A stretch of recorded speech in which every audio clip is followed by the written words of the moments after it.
So welcome. And so this is the Lunch and Learn with Seattle Council PTSA about transitioning ourselves from Washington State PTA Policy 3.11 and all these documentations. If you email me at treasurer@scptsa.org, I will send these things back to you.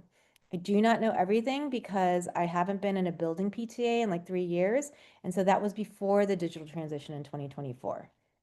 So I'm doing this presentation for the context of changing over for our new treasurers, creating more sustainability. I know that it's really, really hard, but we are required as a charity and as a business in the state of Washington for our nonprofit boards to have a president, secretary, and treasurer. And a lot of us are volunteering just because we're volunteering. So the purpose of the digital transactions is to bring ourselves into the digital space of 2026 and that there's different mechanisms that we can all reach out to each other, Venmo, Cheddar Up, give backs, but we have all these tools, but it's also about creating best practices for our buildings and what is sustainable for you. I do want to acknowledge that I am not a financial person. I'm a film producer. So I looked at film producing budgets and I sat on a lot of boards, but I am not a financial person. So if I have a question that I cannot answer for you, I will do my best to find the right person to answer that question for you. So before cash in PTAs, I know that we did a lot of checks in cash and manual logs and two signatures. Sometimes it's really hard to get the two signatures. We have a lot of lost receipts, lost cash, and limited transparency. Now we can do online card payments. We can do digital records. We can have audit trails. There's faster reporting and reconciliation. But one of the things too is that I want to support better archiving for your people. As Robert Eagle staff just said with their middle school, it's hard because they didn't have a best practices set up. And so now that their treasurer left, it is hard to go through all that material. So I wanted to say that I am not making this up. This is from the national level and from Washington PTSA levels. And so National PTA has a document called Money Manners in Electronic Environment. And then Washington State PTA has some great resources about having AIM insurance, about your debit and secure credit cards. And is your PTA ready for debit and secure credit cards? And that's a really great website to see if you guys are ready for that transition for your board. Once again, just highlighting, if you want these links or resources, email me at treasure@seattlecouncilptsa.org. I'm so sorry for all of this information, but just to let you know, this is just so that it is our fiduciary responsibility as a board to have policy that is alignment with each other. And so that if something would happen, for example, I was sick for February in the hospital. And so there was a panic in the board because my co-treasurer didn't know everything that I did.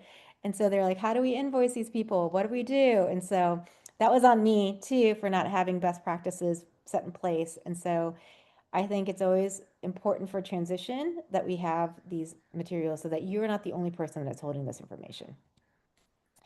So most important thing is insurance and financial oversight.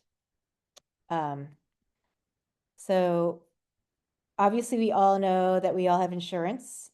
Most of us have AIM, and this is risk management for each other, and it protects the volunteers and the assets. There has been fraud in Washington State PTAs, and this is so that we're all in line with best practices and how we that not everything is on one person, but that it is shared with each other. And it'd be really, really upsetting if we didn't have that. And I know that a lot of people say that there's too many rules in PTA, but this is not a rule. This is all about best financial practices and supporting your charity organization in the state of Washington. So obviously mandatory insurance coverage, risk management is really important. So there is a, next year when you do your AIM insurance, there is something for credit cards too, if you choose to have a credit card. And there's coverage alignment limits too. And so this is just to protect you and your board as, there's another insurance policy that with AIM too as well. Okay, so non-signer review on the oversight. I know that most people might be their only treasurer. They may not have a co-treasurer. So we always have one treasurer or a non-signer that does this for the monthly reconciliation to make sure that I'm not reconciliating my stuff because I could be committing fraud in that. So that you should have a non-signer, someone who does not have access to the bank accounts, to make sure like, hey, I noticed this funny Amazon account, but we don't have a receipt for that. Do you know that that's from? And so I could be like, oh my gosh, that was a total mistake. I didn't realize that our card was still on file with Amazon, for example. So it's just early detection. We're all human. We can all make mistakes with a digital platform. Does anyone have any questions at this point in time? I have a question about that. Yes. We did a I'm a first year treasurer. This is the end of my first year, and Mhm. part of coming in, I did like the financial review. Are you saying like you do like instead of doing like the big annual review of like all the checks and all that stuff, like Yes. you recommend doing monthly, so it's like an ongoing Yeah, it's an ongoing practice, so that you're not getting overwhelmed. yeah In bookkeeping standards, so do you use QuickBooks or MoneyMinder for your QuickBooks. PTA? Okay, so there's this thing called reconciliation that I didn't know as a small business owner later on. And so what was really annoying was that uh, like I did 3 years of not having reconciliation. And so that's basically making sure that everything in your bank, so at the end of the Got it. month, lines up with your thing. And so you're not like spending 3 days at the financial review of doing it. You might as well do it monthly. And then that reminds you, did I pay my Washington State PTA due? I know that's annoying with givebacks. So uh so it's like just putting on your checklist of these are the monthly things that I should be doing. I would recommend that just because I get overwhelmed as that as a small business owner and as a PTA person. So and if you look at the financial review, there's also like a mid-year review so that you and your people aren't overwhelmed by it. But it's always great to just kind of go through that so that other people know what's happening and where files are being reported. Yeah, so it might be, so I try to dedicate maybe like 2 or 3 hours but I'm at council, so we don't have as many flux of receipts that might go on with local building PTA, especially around your fundraising event or your movie night event, right? So there's a lot more transactions that are happening there in that space for you. Do you have any other questions to follow up? No, that was all. Okay, yeah, so reconciliation is really annoying and it's a bookkeeping thing. And I am not a professional bookkeeper or CPA, so I learned that the hard way. Um, so online banking practices. So um, when you guys sign up as a board member at your bank, make sure, I think most banks require like 3 signers, 2 or 3 signers. So make sure that your board, whoever is in the transition for your new board in August or September, that you guys all go through that. If you guys opt to have a debit card or a credit card, make sure that at least 2 people have a credit card or a debit card. But it's always just keep it in those people's names, right? So if you are having a big fundraising event and someone needs to go to Costco and spend that money, um, if you can, I would recommend you go to do that. And so that, that $500 not waiting on that person. What's also good about debit cards and credit cards is that if you have like a monthly thing, like your Squarespace or your MailChimp or whatever, then it could just automatically go to that debit card. For example, with Zoom, we at council, we pay for like a $1,000 account, and that's a lot of money for one person to hold on to for a long time. So it's great for making electronic payments. Now we have online bill pay. So, um, and so I know that some people might have a question because we require 2 signatures for online bill pay. And so how do you do online bill pay with 2 signatures? And I'll get to that later. And so I would really highly suggest going through written procedures. I'm going through my own written procedures right now, so that you have like a formal process in that way. I see there's a question in the chat. I'm going to go there. Yes, ACH bill pay. Alex, what do you use? You use QuickBooks, right? Yeah. And so do you get other people's ACH or We no? no, we've had a couple of vendors send us bills where they're like, here, you can pay online and I can do it in like, 30 seconds or something. Uh but because of the two signature rule, we're trying to not do that. And we Okay. have to write checks and we have to like, go through the physical mailing process. Yeah, and it's annoying. Yeah. So I want to let you know that in the court of law, like an email is also can be recorded as a two signature record. And so I'll get to that in showing you my files and the best product process for that. So debit and secured credit card management. So obviously, when you build out your budget for the year, all of those things don't necessarily need, I mean, obviously when money is being exchanged, you should have the two signature, but those approved expenses are within your budget. So if you're having like um, hunger intervention, like maybe you're providing snacks, for example, for, or like, I know, teacher reimbursements, right? So that would be the teacher would provide for that. So you need to write out a check for them. But if it's something like approved PTA expense, like your website, for example, that can be on your debit card, right? And so it's good to have it on a debit card or a credit card because then they don't have like access to your, like this ghost company out in the ether has access to your ACH, right? And so there's also authorization controls. Only the people who are signers at the bank can do that. And also just prepared for risk that might happen with debit cards. And so one of the most important things that we need to have is board approved procedures. And so before you do the digital transition, you have to change your standing rules. And so this has to be a board vote. So I would encourage you guys to do it sooner than later, or you guys do it at the beginning of the year so that you can start embedding the governance for digital transition, right? So they should be, and you anyways have to go through your standing rules anyways at the beginning of the year and figure out what works for you guys. So for example, some PTAs haven't updated their standing rules in like 10 years. And so we at Council, we can help you do that to help you review things and look at it. So Washington State PTA, they said that you can use credit cards. And so they would say start with a very low credit card limit on a secure credit card, such as $500 and $600. A PTA's that was transitioning, one of the rules that they heard in the community was that PTAs couldn't have a high yield savings account for their rainy day fund.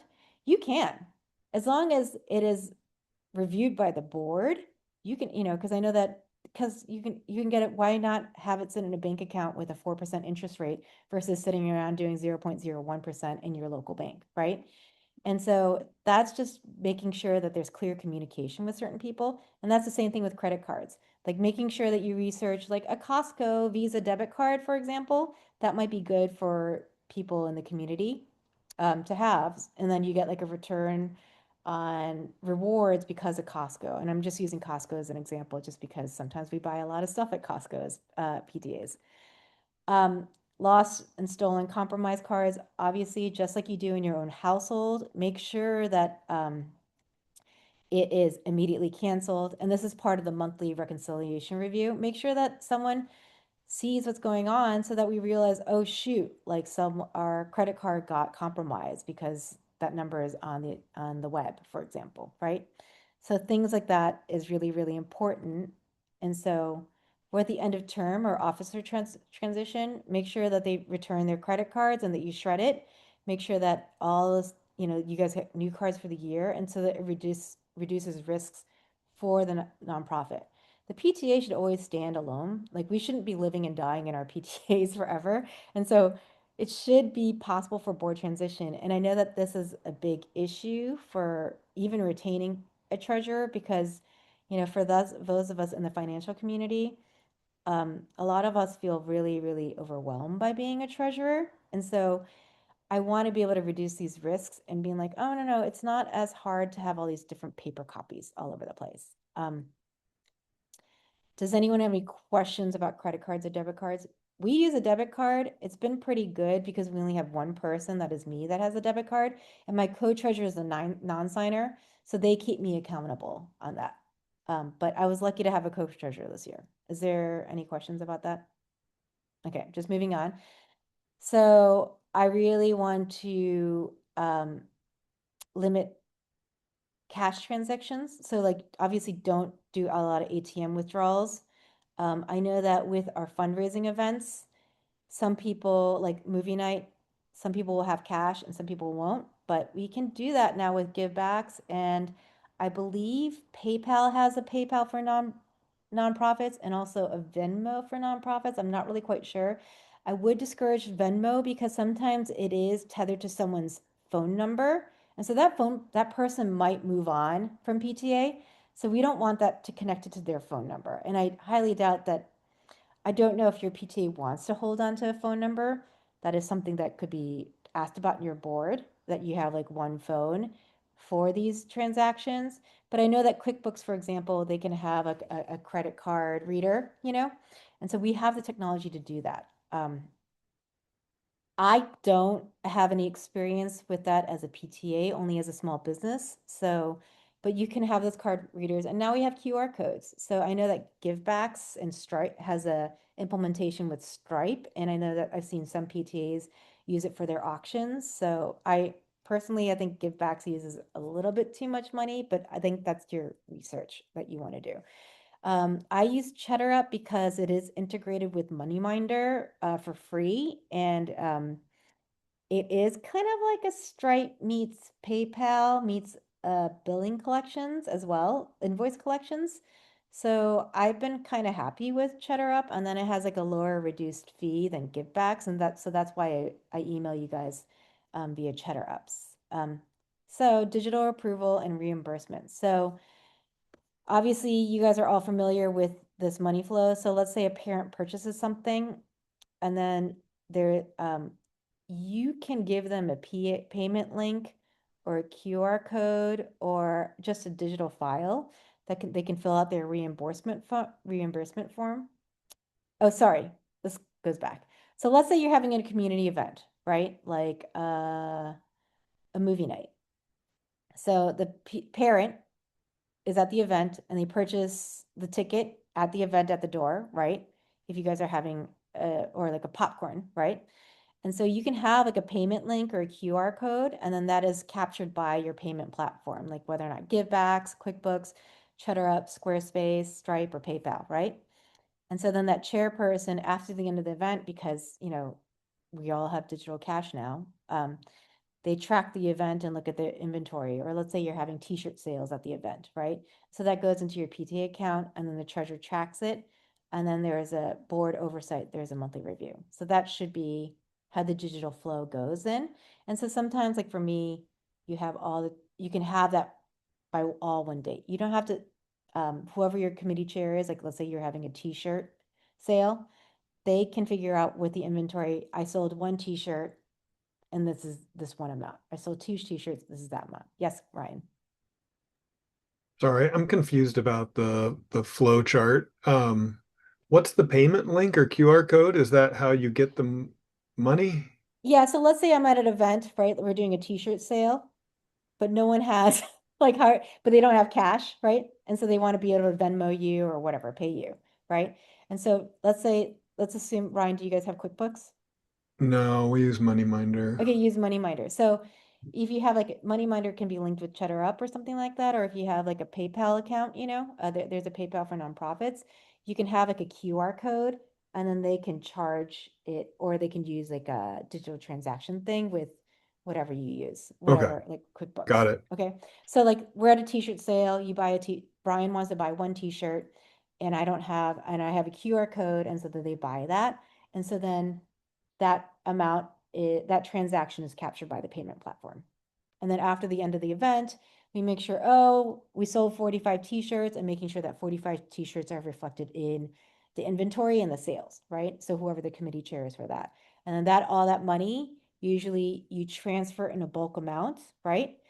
To your bank account. And so then you'd be like, okay, this is this, and this is this, minus the transaction fees. Because there's always like a transaction fee with digital, the Venmos and the PayPals and the givebacks of the world. So I would say if your PTA doesn't have, I believe givebacks does have a way of capturing that at events. And the treasurer tracks it, and then whoever is a non-signer, they can help reconcile it if you guys need support.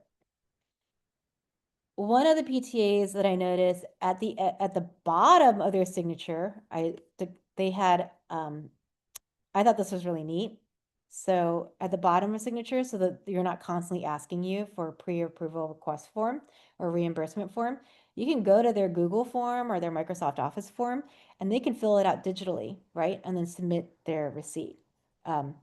So for example, you can have this workflow for capturing, like let's say someone bought, or a teacher bought $200 worth of supplies for their teacher grants, and they want to get reimbursed for the receipt. Well, then I can give you a copy of this workflow in Microsoft or Google or whatever Copilot told me to do too. But we have our own version of this, and you guys can copy that. So like, let's say teacher A bought $200 worth of receipt. So they get their receipt, and then they submit via the Google form or, an online survey, and then the treasurer reviews it and then sends it for the other board members for the two signature approval. And then they capture it, and then the payment is issued, and then you archive it, right?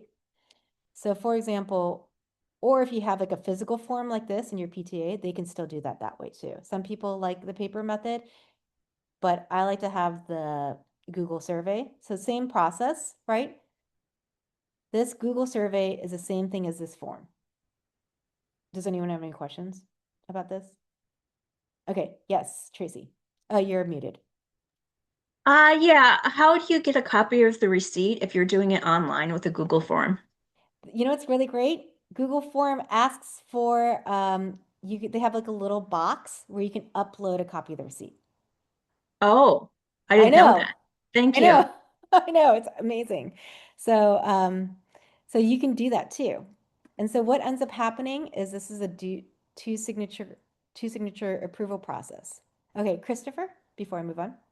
Yeah, sorry, one quick question. I know that with Google Forms, I think you mentioned that we can do the workflows through other things as well, but like our teachers complain about Google Forms, and that's why we switched over to Microsoft Forms because their state issue laptops don't like Google stuff. Yes. And so I also have a Microsoft Office version of that too. So with Council, we all have Microsoft Office as much as people hate it or not like it. And so I can also give that to you as well. So I have both just in case. So because I know that a lot of parents and the families in the community prefer the fluency of Google, but I try to push people towards, for Council, I try to push people through Microsoft. That's why I also keep um, this just in case, because there might be a parent in the community who's not as fluent with digital stuff, and so that you still have this to do that.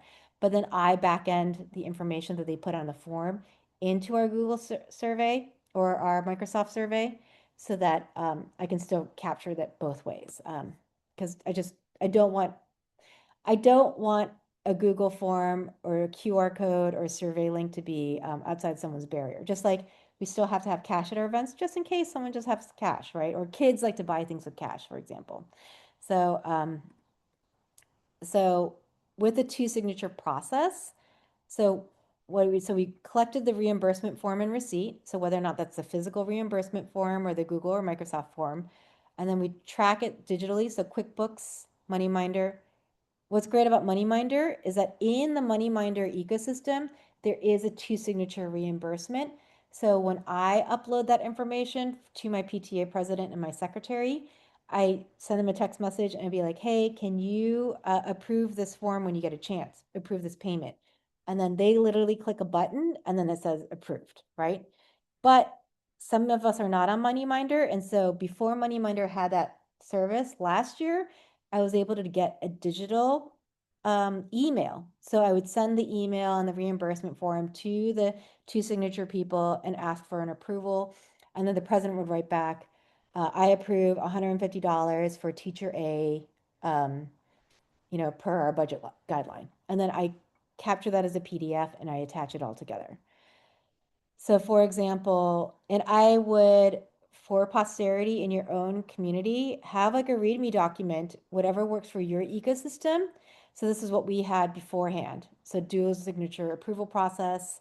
And I put this in our financial review folders so that people, like, this is the process of how we do this, how we collect these things. And so For example, for reimbursements, you fill out the bank reimbursement form. This is when we had a form and before we had the Google link. We sent the reimbursement form and receipts to treasurer. If no response, please, and I always say like text me, right? Because I'm not on my email for my volunteer position all the time. And then the treasurer collects the invoice and then checks the total and checks it in the budget. And then you send the approval for email for the co-presidents for approval. And so only one approval is needed if I'm not getting reimbursed. But let's say I was the one who was bought, so someone has to keep me in check. So those other two people have to make sure that I'm not going crazy at Costco or, Amazon for people. And then upon approval, then I make the check payment via, so for our group, it's either a check or Zelle. And so we do that. And so digital, and then I store it in an archive. I PDF all these documents together and then put it in our share drive, so that access can be recorded for us in the future. So for example, this is an example of an email. So at the bottom here, that's what I wrote I said, hello, co-president one and board bank signature for your approval, this person, for this PTA thing or budget line, right? And then so please reply with signature with 177.2 approved by blah, blah, blah. And so then the co-president, as you see highlighted in level, says 177.2 approved. And then there's a date and a timestamp. And so I PDF that entire email, the two emails, and then I put it in, attach it from the reimbursement form and the receipt, and then there's two signatures. And then I do the extra due diligence by putting in what the transaction is through the bank so that whoever's looking, they'd be like, oh, this transaction, it lines up, right? So like I said, MoneyMinder actually has a two signature approval. So those who are MoneyMinder, you can just implement that. If you need help, feel free to text or ping me and I'll support you in that. But I was really excited when I found this integration. I don't think QuickBooks has that. So that's why you have to do the email example. So like I said, once again, you get the receipt, you do the reimbursement form, you get the approval confirmation, whether or not through email or a MoneyMinder, and then you get the proof of reimbursement. And then I don't know why it says for audio, but it's combine in single PDF for archive, and then create a digital archive. So PTA,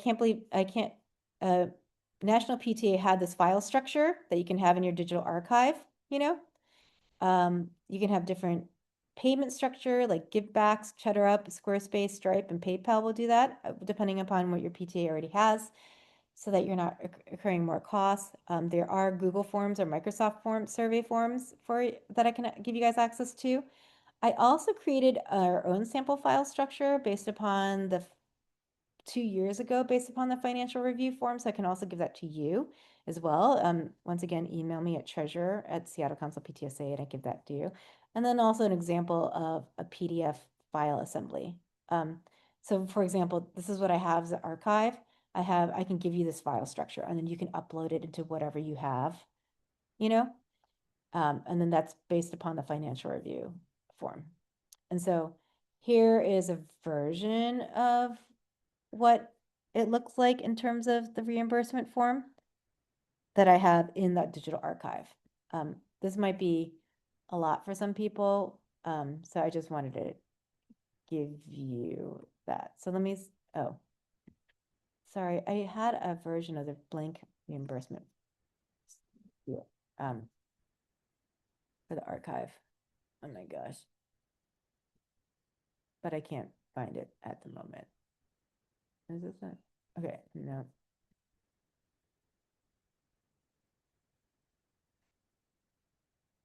So basically all these things. But yeah, so I have just different things and how you can record it. I'm sorry, I thought I had it. Lafayette, Haley, do you want to ask your question? Yeah, you mentioned your reimbursement process. You'll do checks or Zelle. We only do checks, and it's a lot of checks that the treasurer has to write every single year. And so we have been exploring potentially doing electronic reimbursements. I reached out to like the Washington State PTA, and they didn't really have any guidance, and so was curious what all you do to kind of do due diligence on that, or like what your process is around Zelle electronic payments. Okay, so in the Google survey for the reimbursement form, I Mhm, asked people, how do you want to get paid? Do you want to get paid through a bill pay? Or do you want to do you want us to mail you a check? And so this is the important thing about the two signature is having a digital record mhm, of the transaction, right? And so for some reason, I cannot find this form that I have, this example archive. So and then people can also indicate Zelle, right? And so Zelle is also a digital record too. So I mhm, capture that afterwards. So I'll capture the reimbursement request and then the invoice and then the two signature approval and then the mhm, transaction so that we know, because like each Zelle account will have like a PQR, whatever. And so mhm. I just capture that and being like, okay, they have the money now. As opposed to, for example, we sent a check to a PTA for their grant. Mhm. And they're like, we can't find the check. And I was like, well, technically, I see digitally that we sent out the check. So just make sure that they find it, or go collect it, or if it got lost by whoever it was, and then Yeah, they were able to find it and get it from them. Because I think sometimes people don't check their PTA boxes all the time. yeah. So you can do Zelle, whatever your bank lets you do. Okay.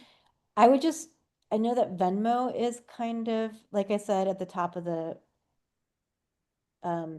meeting, I would discourage Venmo. I only note it for personal use, but I know it's tethered to someone's cell phone number.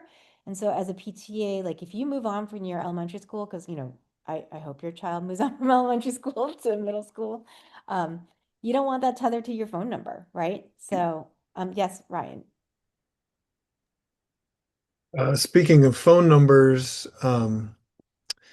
multi-factor authentication for pretty much every account uses phone Yes. numbers. Mhm. Is there a way around that so that treasurers can hand some sort of device or something to the next treasurer instead of changing the phone numbers on all these authentication methods?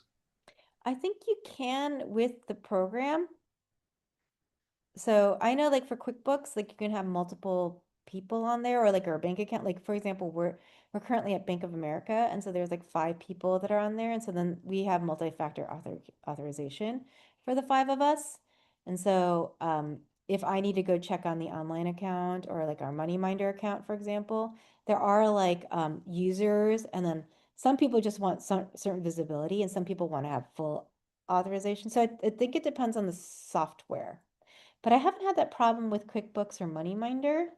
So if there's other accounts that you can think of, but that's the only thing why I discourage Venmo, because even Zelle is tethered to the bank, so it's not necessarily tethered to someone's cell phone, like you know, and that's why I encourage like treasurer at Graham Hill Elementary School PTA, so that you could just change over that email address to that person as opposed to Ryan at Graham Hill Elementary PTA. Because if you sign up for something, right?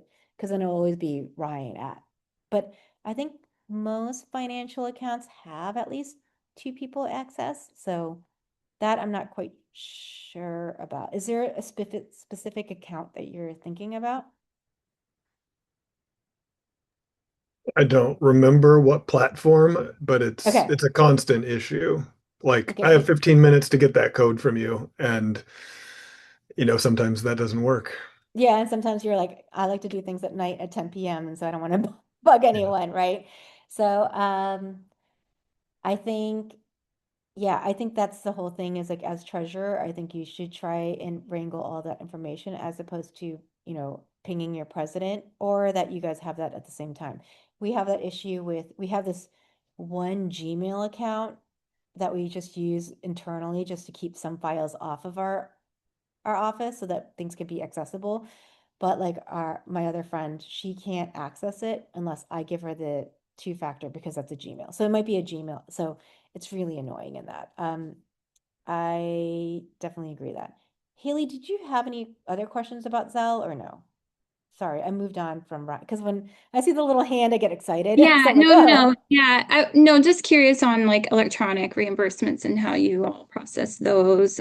Like I said, we're having trouble even getting guidance on those, but it's good to yeah, hear that that's something that y'all are using and you're okay with that being an option, so we don't have to write so many checks. So yeah. yeah, Because PTA in the past, like before 2024, Washington State PTA did not allow it, right? yeah. And so now it's a new thing. And so you just have to change it in your standing rules. And I just prefer having an archival process. Mhm. Okay, so but feel free to email me and I can give you all these documentations afterwards. I got Perfect. Tracy. What's up, Tracy? I was just gonna say for like some of the Gmail ones with the second factor authentication, there is a way to add like a backup one. And like that's what we've had when we have co-chairs. Like one will put their phone number in and then the other will put an email address Oh, smart. under other options. And but you have to select it when requesting the code. And I don't remember how we did it, but it is possible. Oh, that's really smart. Thank you so much for that tip, Tracy. I also wanted to ask you, do you guys have a Google Workspace that you pay for, or was that just a personal, you know how like they have like these blanket Gmail, like Robert Eagle Staff Middle School President at Gmail, or do you guys have your own domain? We use the workspace. Okay. I don't think we paid for it. I think we got it through Google for free. Yeah. So there is Google for nonprofits. Yeah, so you can do that. You can transition for that workspace for free. We would love to, but once again, it's all the Microsoft because Seattle Schools is integrated with Microsoft. And so despite the chagrin of a lot of our board members, we still stay in the Microsoft ecosystem. And it used to be free until this year. So depending upon how you guys want to migrate that, or maybe you guys want to have one or two nonprofit just to keep your share drive. That is the other thing to do within your ecosystem. And so you only pay for two accounts as opposed to, and then getting a free Google space. So whatever you guys want to do and whatever works for you. Obviously, benefits of digital payments. Some people will find it a lot easier. I like a lot of digital fluency. I don't like to have, sometimes I like to have paper. I'm a bit of a hoarder in terms of that, but I understand that it supports a lot of our bookkeeping needs, are the speed and efficiency of how payments are processed, and also just a little bit more fluency. And, and it becomes a barrier for a lot of our transitioning a new treasurer, being like, I don't want to deal with all this paper and chasing our own presidents for a two signature. So as long as you have like a digital record and keep that stands up in the court of law, right? And so recommended platforms, PTAs can use multiple online platforms and in-person devices. So just whatever works for you, PTA or what you guys have. So for example, like I use CheddarUp. CheddarUp is kind of like a PayPal but I also know that GiveBacks has integration with Stripe as well. And then there is PayPal for nonprofits. So I know that you could use that as your digital credit card. And then also, and then Zelle it's integrated through most banks. So I don't, I think that's good to see, personally. And so just use what works for you, PTA, what you already have established, and then you guys can move from there. Because, like, we don't have a lot of money. Uh, we only have so much, and I don't think we want to be paying, all these other different platforms, and we would rather be supporting our kids' schools. So it's just kind of finding out what goes. So I would always encourage, work with what you have right now. It's really annoying to close a bank account or start a bank account, right? It's really annoying to close QuickBooks and transition to MoneyMinder or vice versa. Um, I have I have experiences in both of them. And as a PTA, I was like, oh, MoneyMinder it's not a thing in the accounting world, but I feel like it's pretty easy. There's like a one button for your 990 forms. There's a one that it has your 1099, but there is a little bit of onboarding there. So whatever seems to be what works for you, I say stay within that ecosystem and move on. But if it's not working for you, figure out what works for you and who and some other person and figure out everyone's different because everyone has different digital fluencies. So in conclusion, this is all a real thing. I'm not making this up. It's in Washington State PTA policy 3.11. And so it's all about having that digital fluency in yourself, and also creating oversight and documentation. And so these are all different best practices, and it's also to build trust and to build accountability within our own groups. So I'm just keeping this out here before I answer Ryan's questions and then Alex's question about, so I encourage keep a file structure digitally, and also if you have a binder too. And I can give you all these things. I can give you the Google Microsoft form, a copy of ours, and you guys can use it for your own work, so you don't have to reinvent the wheel. And then also these articles about PTA. So Ryan, what's your question first? Uh, it seemed like in the slides that you had an automated way of generating these PDF records of emails and payments. How does that work? Do you have an automated system or is it all No, by hand? I have all those PDFs in a file, and then I just I'm a Mac user, so I use Preview to combine the PDFs. I don't know if you have an Adobe, like if whatever PDF reader that you have, most of them have like a way to stitch them together. Do you use Preview or? Yeah, I've stitched together PDFs before. I'm not sure if it was on PC or Mac, but Yeah, and so like it's all about the digital naming structure as well. But there, you can there is a combined PDF. There are like freeware out there too as well, but it's just like dumping them all together. And then I always make sure that all my file structure is based upon the receipt invoice. So it's like 0526 2026 0526 underscore Ryan underscore Costco, and then I do the amount because I think it's just for visibility for just having a naming convention is always good. And then I always put them in files by the month, so that when we're bookkeeping monthly, we can reconcile it and then it's easier to see. QuickBooks and MoneyMinder will allow you to put those PDFs in their line items. And so it's easier for whoever's doing the reconciliation to just view that too. Or they can look in the digital archive as well. Any follow-up questions, Ryan, before I go to Alex? Okay. Alex, what's up? Yeah, um you June, thanks for doing this. One thing I was kind of concerned about, I guess, was like I think we have to update our standing rules to support digital signatures, maybe at least. Mhm. Um, I haven't it's been a while since I deeply looked at like our standing rules. Is there an easy place to start for like maybe national or Washington State PTA of like, here are the rules you have to be like part of the umbrella organization? Um, Yes. So I always go to Washington State PTA first because they will have that. And it is okay, they used to have the Devon Secure. Okay, so this I would before after you guys walk away, I would have you guys go look at this. I'm gonna put this in the chat. This is basically the basis for all of this. Thanks, Rob. I'm gonna record this and I'll put this on our website as well. So I put this in the chat as well. So it says, are you guys ready for a secured credit or debit card? And so then they have the leadership guides. In leadership guides, Great. it talks about all these things, the standing rules. And if you need the login for that, I can also email that to you. But this is all like PT and the law stuff. And then the 2024 transition for PTA and the law was like a 4-hour meeting. So I was like, so it's a lot of information to take at hand. You guys aren't going to get it great at, but all these questions, it's like it's a query. Do I have this? Do we not have this? This is great for you. And so making sure that you have all these things accessible for yourselves. So I can go through that. But like I said, here's the Washington. So you want to go to section 311 in the Washington PTSA manual. And so section 311 is page 31. So all the digital transition. And so this is basically allowing your credit card and so a lot of this will make it kind of easier, hopefully, for your PTAs.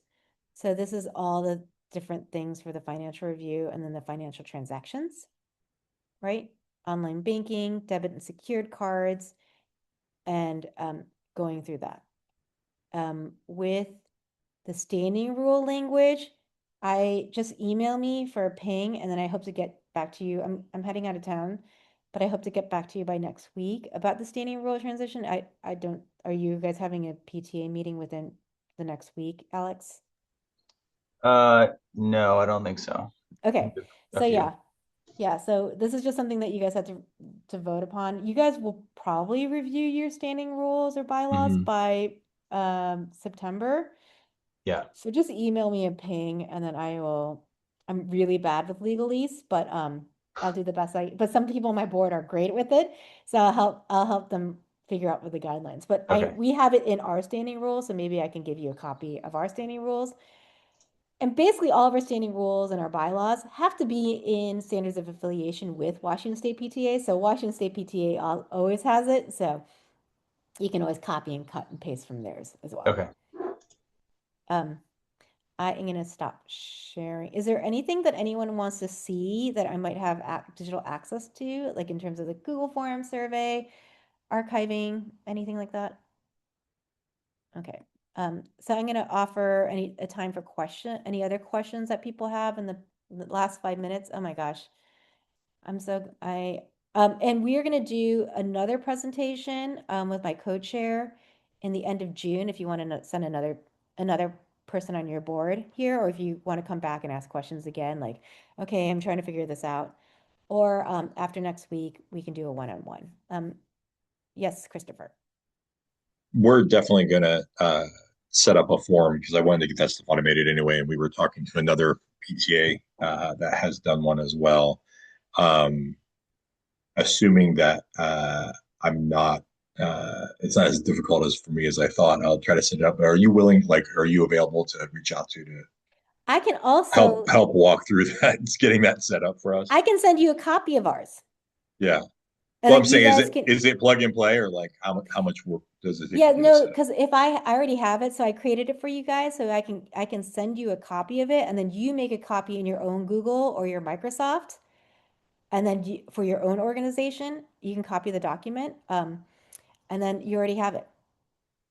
Well, Yeah, so I can send you, and so I try to make it blank, like your name PTA, and you can put your right. name in there so that, because I know that I hate reinventing the wheel for people, and I'd rather share resources than to make people do things over again because it's not worth it for all of us with the lack of time that we all have. So, Totally. Christopher, if you can email me at treasurer@scptsa.org, I will send you whatever you want, a Google or a Microsoft form of it or both, and then make sure that you have it. Just make sure that you make a copy of it, um, and I'll send you my text message just in case you're like this is not working this way, and then we can test it out together. Okay. Have you noticed that there are limitations between the Microsoft and the Google versions, or do they both seem to have the functionality that you need? Google has a lot more. Microsoft is more secure. Yeah. Google has more fluency with outside people, for example. But as someone else mentioned for teacher reimbursement, for example, like a lot of teachers can't access Google outside of outside of their seattleschools.org. So it really also depends. Also, you could be like, hey, you're a busy teacher. I can help you. Just give me your receipt and then I will fill out the form for you. We do a lot of interpretation and translation for the community. So maybe sometimes English is not people's first language. So I'm always happy to take on that Google form survey on my own and then do that because I don't want our Google form to be a barrier for people. Um, so you can say that for teachers, like, hey, I know you're a busy teacher, just put it in your email box and I'll just fill out the physical form and I'll fill out the form for you. Because sometimes I know that sometimes that can be a barrier for teachers, just filling out the form. So you can have both. Both might be difficult to track in your organization. Does your organization use Microsoft or Google as a workspace or We no? use Google, but again, we've been trying to use Microsoft Forms whenever we do forms, just because of the pushback we've gotten from teachers. Yeah. And so unless there's like if there was that's why I asked the question, because if there was a compelling reason you were like, yes, in Google Forms we can do this, but in Microsoft Forms you can't, then we'll probably go with the Microsoft form. But otherwise, we would do something similar to what you're talking about. We would just do the Google form, and then if people really have a problem with figuring out how to use a Google form, then we would just do a form. Especially if it's automated, then I don't mind just going in there and clicking buttons. Yeah, and so I would say the one thing to always remind yourself with Microsoft Forms is that there's like a barrier of like only people within my organization or when you're sharing a file. So make sure that you always say like all accounts or whatever the verbiage that they use. Make sure you do that because it's really annoying. And you're like, I created this form for nothing and no one And can not use knowing to it. use it. Yeah. Yeah, so it's always it's the stupid the accessibility ask there's like the gear and so you just make sure that you do that. And so I'm happy to share that file so that you don't have to reinvent the wheel with you. And I can give you both so that you as an organization can figure out what works, So if you want to have like if you happen to have a teacher on your PTA board, being like, does this work for you or what do you think? So I always ask before I implement something to ask someone, hey, does this work for you or does this not work for you? Right? Yeah. So, and then you can always have like you can have the QR code in the office by the thing and be like, hey, here's a QR code, capture this in your phone, for example. Oh yeah, that's a good idea. Putting the QR code in the Yeah, for office so your they can just reimbursement scan it. form. Yeah, Yeah. it goes to the And form. so then, because their phones aren't necessarily tethered to, No, and that's for our old Google Forms. That's what they used to do is they would just do them. yeah. So yeah, so anything that you guys have, any questions beyond that. So I'm gonna stop recording right now. So I just want to thank you guys for all your help and your support and showing up. I will put out more information for a future event. But I hope to have this as an ongoing series. I used to have office hours last year, but I got sick this year, so just my capacity of volunteering hasn't been as great for for each other. So I really appreciate you guys taking your time for this lunch and learn. And I'm going to record. And so if anyone want to ask a question in private, you're more than welcome now that we're not recording. I'm